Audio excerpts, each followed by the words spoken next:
Train depot. Tonight we're visiting an old but still working train station. The sort with polished stone floors, iron columns, and a clock you can see from anywhere on the concourse. Every train arrives precisely when it should, easing in so quietly you notice the doors before you notice the wheels. Out on the forecourt, the depot's facade rises in pale stone, softened by years of rain and sun. A round clock is set above the main arch, its black hands firm against a cream face. Two cast-iron lamps stand like sentries by the steps. Glass panes hazed slightly from tiny air bubbles in the old glass. The doors are thick wood with brass push plates, polished by countless palms. A short row of taxis idles with headlights dimmed, drivers chatting in low voices by their open doors. The air smells faintly of damp stone and a trace of engine heat from the cabs. Pigeons step neatly along the curb, pausing to peck at nothing in particular. Someone rolls a small suitcase up the ramp, the wheels making a steady trrrr over the ribbed rubber.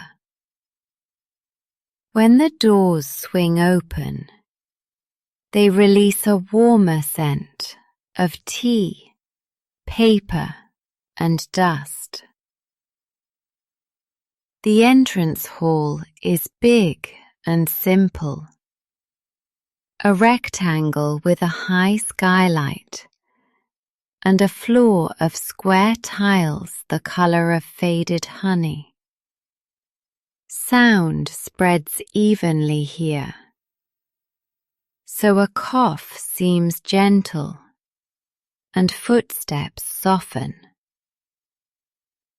A set of wooden ticket windows lines one wall, each with a small brass microphone and a half-moon opening for coins that now mostly sees printed receipts.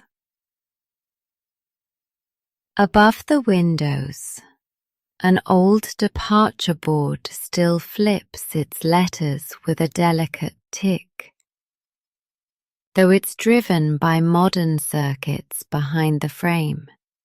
The board lists exact minutes, and the columns are carefully spaced, so eyes can follow each line from left to right.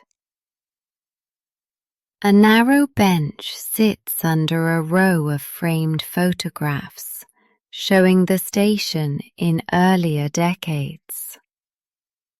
The same arches, fewer wires, more hats.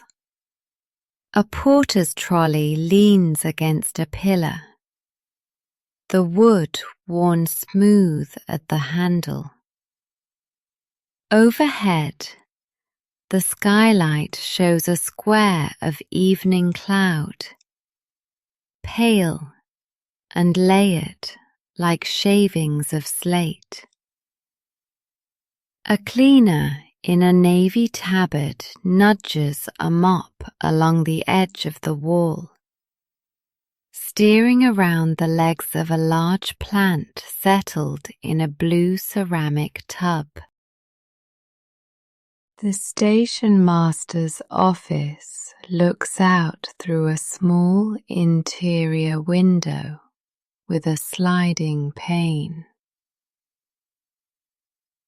Inside, the station master wears a jacket with silver piping and a tie the colour of dry ink.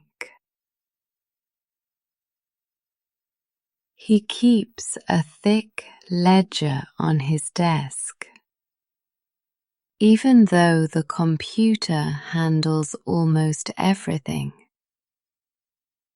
He writes the first and last train times by hand, out of habit. A row of numbered hooks holds ringed keys for gates, cabinets, and storerooms.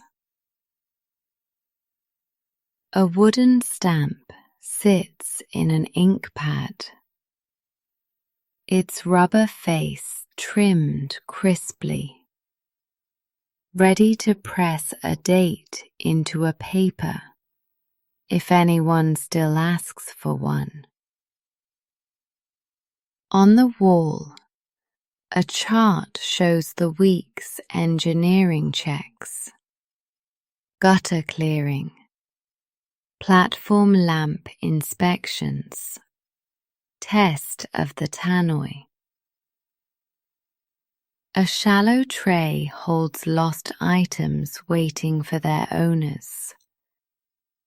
2 gloves that don't match, a striped scarf, a little toy car with one wheel chipped. The station master glances up at the outside clock and then at his watch, a simple metal one that keeps perfect time because it is wound with care.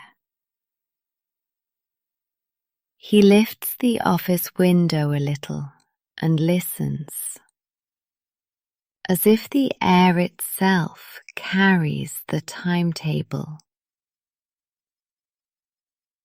A passage leads to the platforms, walled in glazed bricks the colour of cream and caramel.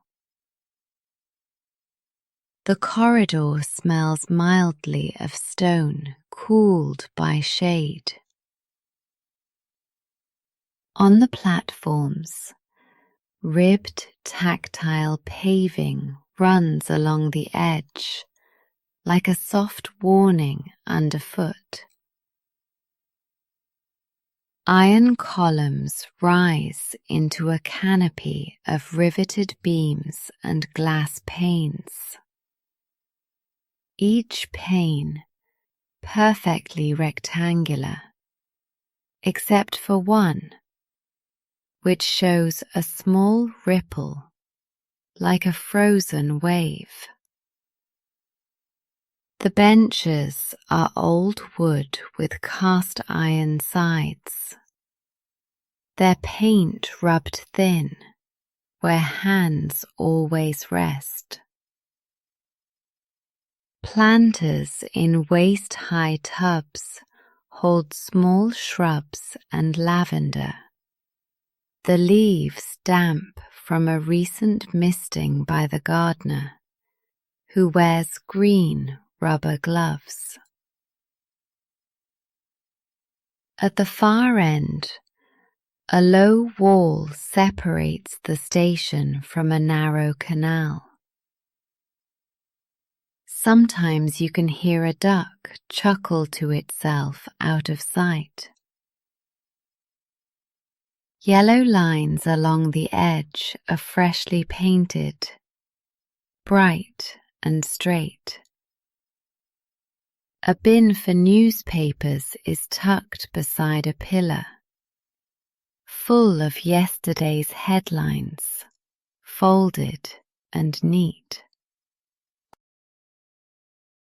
A local service speaks first, not with a horn or a heavy clatter, but with a soft glide like fabric drawn over a table. It appears from beneath the glass footbridge. White lights clean and steady. Pantographs skimming the wire overhead, with a sound like a faint, continuous brush. The wheels hum. The brakes whisper. And the train stops with each door aligned to a carriage marker fixed on the platform wall. Doors sigh and pop, then open, edges lit by tiny diodes that glow like careful stitches. A baker steps off, carrying a shallow crate of morning buns for the tea kiosk. A student with a tube of sketches waits, then boards, and chooses a window seat without hurry. A father counts carriages aloud for his child. 1, 2, 3, 4, tapping the air with a straight finger. A conductor in a dark coat checks the time against the clock above the bench, nods once, and returns inside. The doors slide shut together, like a single thought finishing. The train lifts away and leaves behind only a quiet line of warm air that folds into the station's breath. The tea kiosk sits between platforms 2 and 3. A compact rectangle of varnished wood with a shiny counter. A chrome urn keeps water at a calm simmer. Its tiny pressure gauge points to a steady middle. A woman with a tidy bun works the counter, setting out cups, stirring sticks, and sugar in a lidded jar with a glass knob. She lays a row of buns under a domed cover. The pastry tops split to show pale custard inside. When she pours, the tea wears a small storm of steam that clears in seconds. A driver stops for a paper cup and a short nod. He wraps his hands around the heat before heading back along the platform. The kiosk bell rings when its door opens. Not sharp, but bright enough to be friendly. On the side wall, a handwritten note advertises soup after 6 and lists today's 2 options in a careful hand. A small radio under the counter plays low, but the announcements always take priority. She pauses mid-pour until the voice finishes. The bookstall carries more than books. Timetables with bold blue bands. Accordion folded maps. Pencils in a cup. And a neat stack of postcards showing the station under winter snow.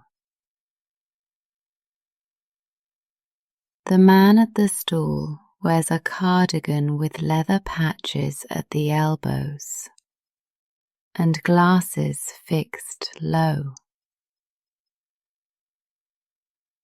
He straightens stacks with his palm, always aligning edges so they face parallel to the platform tiles. A child buys a postcard and studies the printed picture of the footbridge, then looks up at the real one and compares the lamps. An older woman chooses a magazine and a small packet of mints, slipping them into a canvas tote with a safety pin fixed near the handle. A rack of folded broadsheets rustles gently when a train's breath moves through.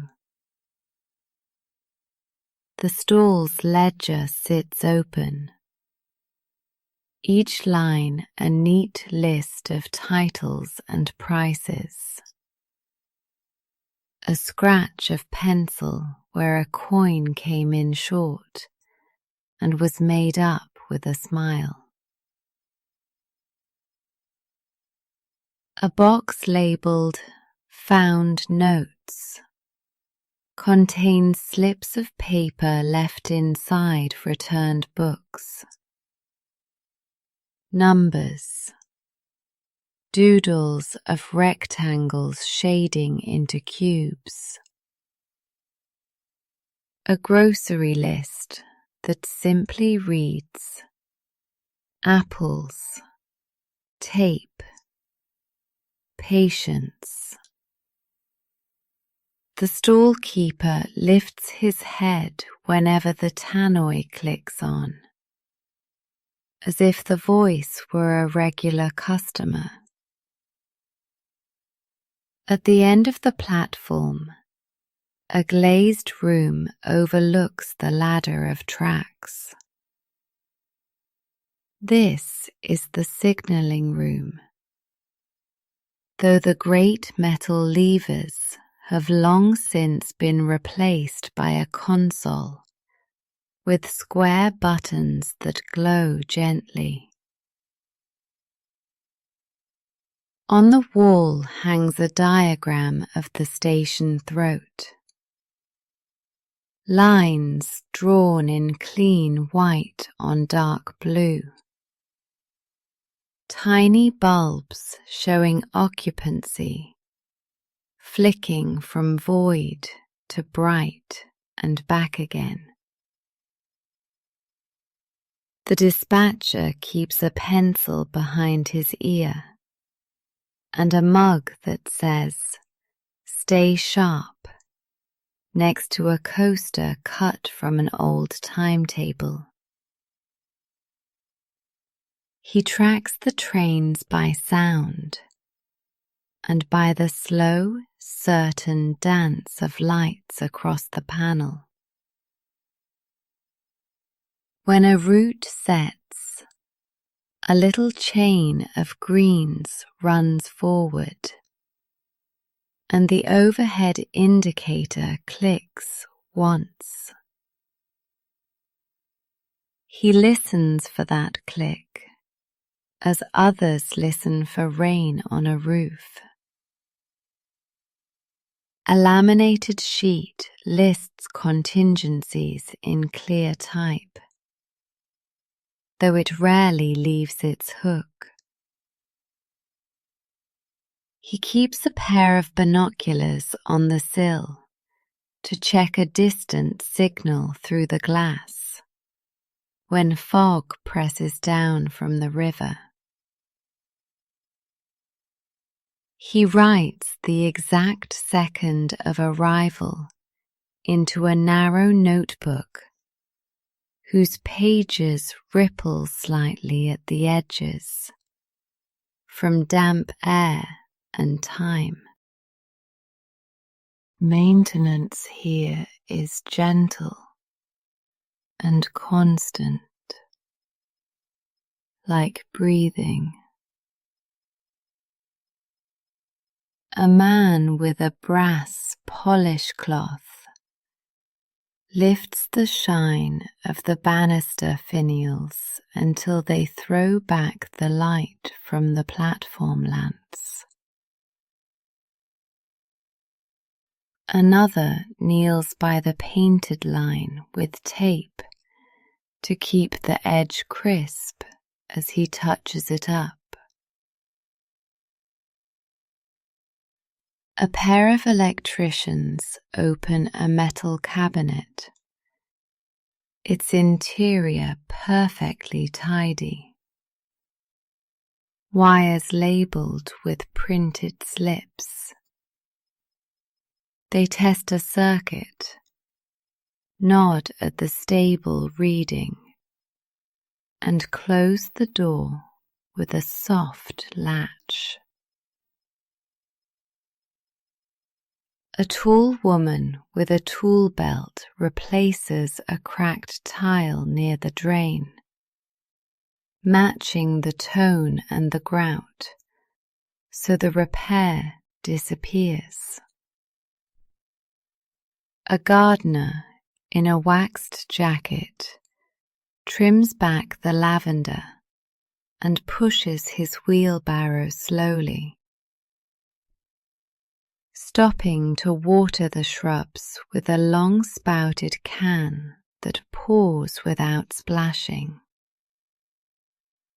In a storeroom, someone oils a hinge and then wipes away excess with a cloth that shows half a century of service in layered stains.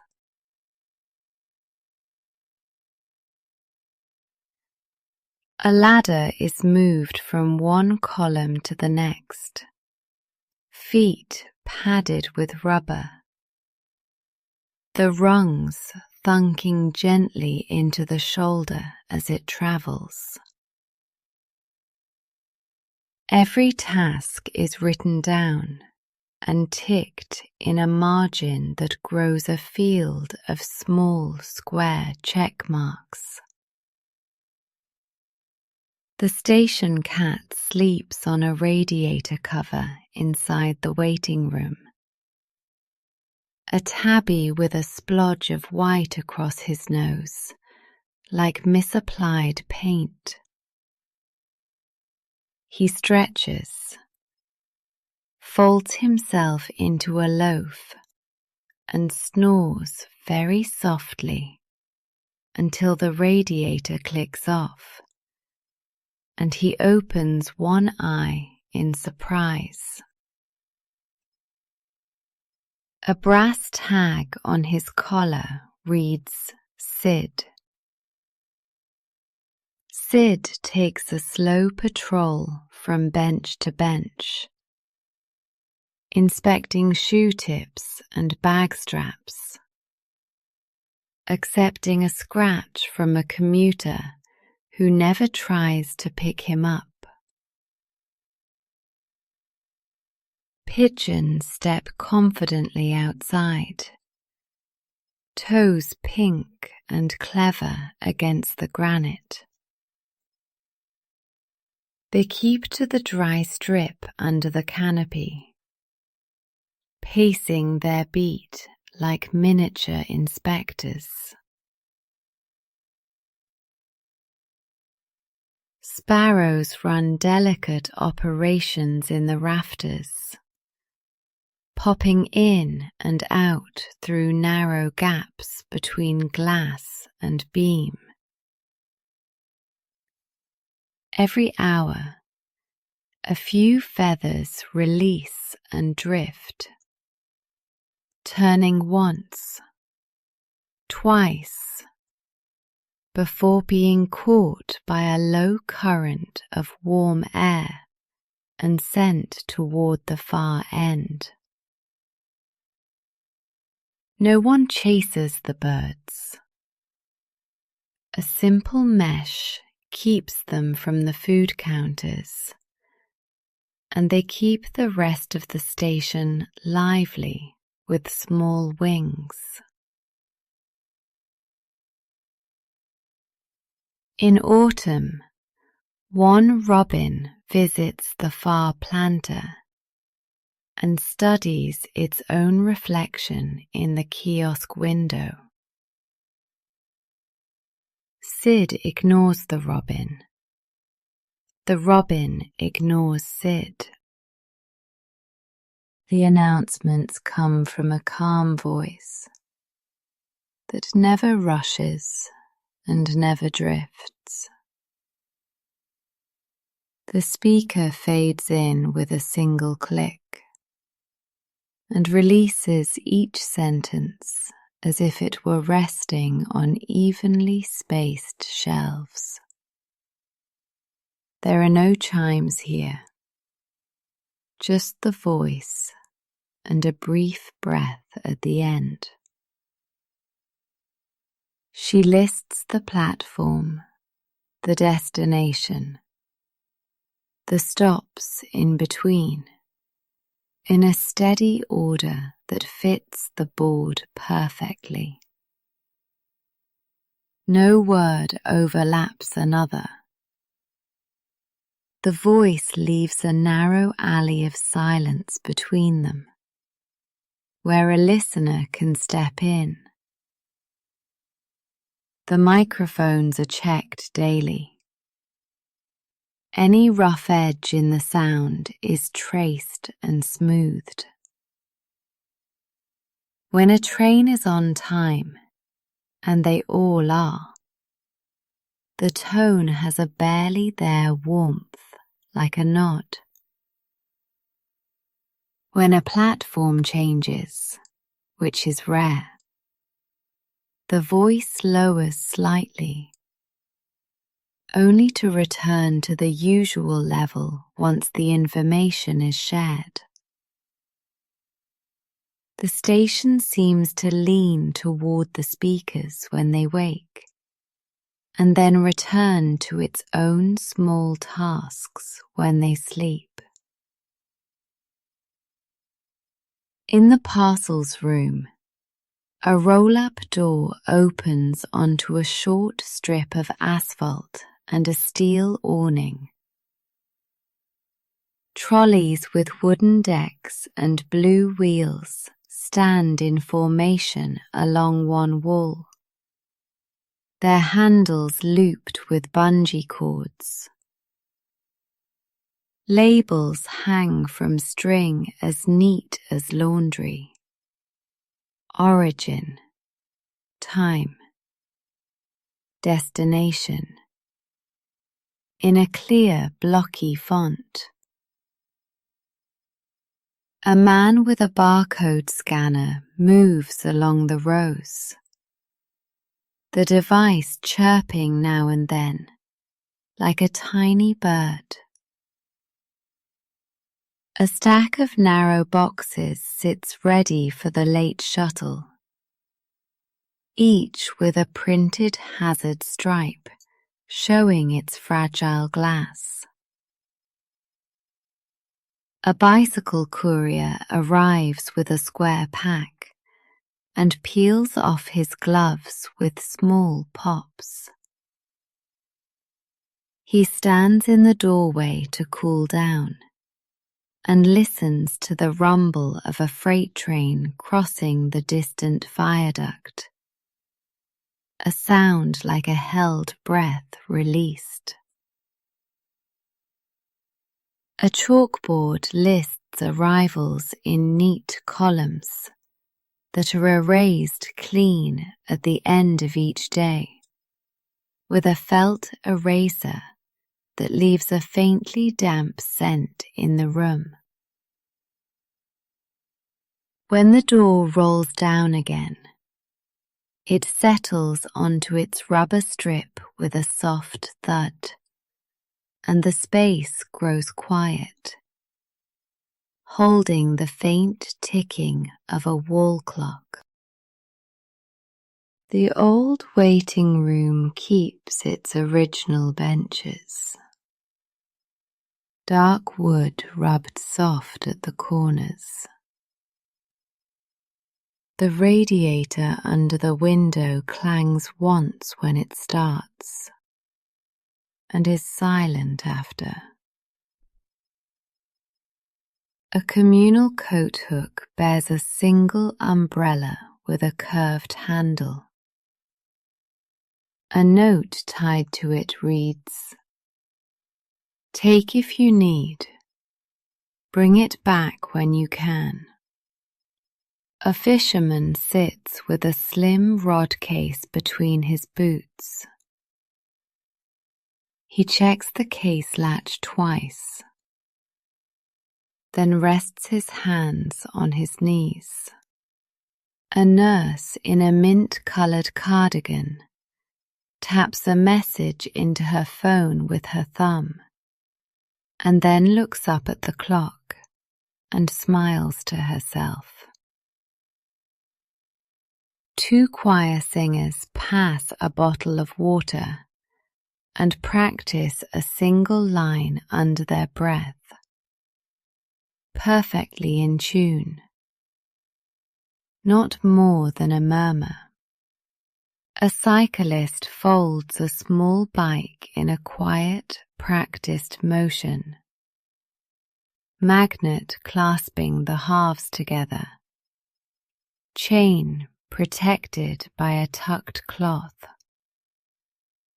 The smell here is of wood, old coats, and time smoothed by use, plus the faint tang of the hand gel by the door.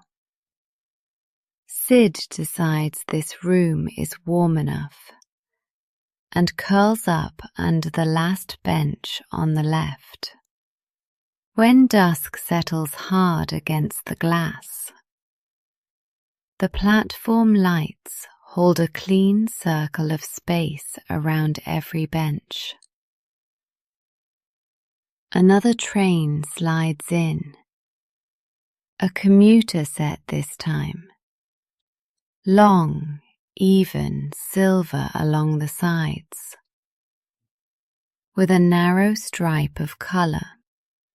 Inside each window is a small still life, a book propped open, a reusable cup, the profile of a man resting his head and watching his reflection fix itself on the dark. Doors open and a brief exchange happens without fuss. Some off, some on. A conductor steps down with a handheld reader and checks a single ticket with a practiced beep. She glances up at the platform clock, notes the minute, and gives a thumbs up to the driver. The driver's cab light lowers to a gentle glow, enough to see gauges that barely move when the machine is this calm. The doors close. The first wheel rolls, and the whole length pulls away like a ribbon gathered. Quiet enough that a pigeon doesn't bother to step aside. The only thing that lingers is the lift of warm air that makes the kiosk napkins shiver.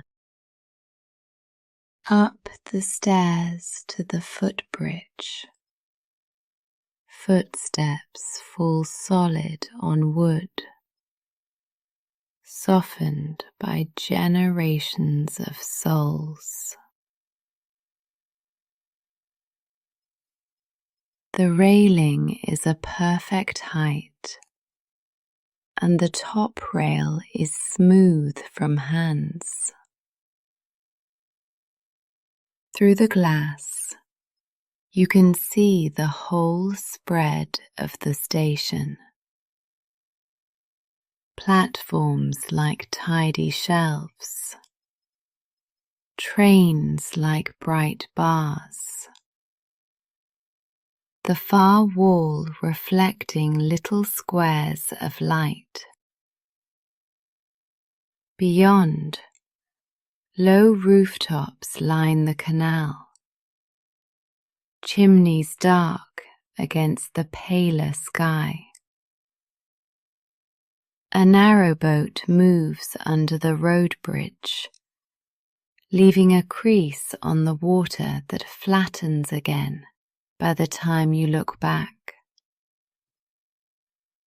The bridge lights make a gentle rhythm across the panes. Warm, cool, warm as you pass. A poster fixed under the stair tells the story of the depot's restoration. Sand-blasted stone, new wiring routed along old paths. Every original screw kept if possible. A small camera watches the landing, its presence quiet and obvious, like a lock on a door that everyone knows how to use. At the midpoint of the bridge, the sound is a blend of nothing special. Air, distant street, a soft cable hum. So even your breath seems part of the station's plan.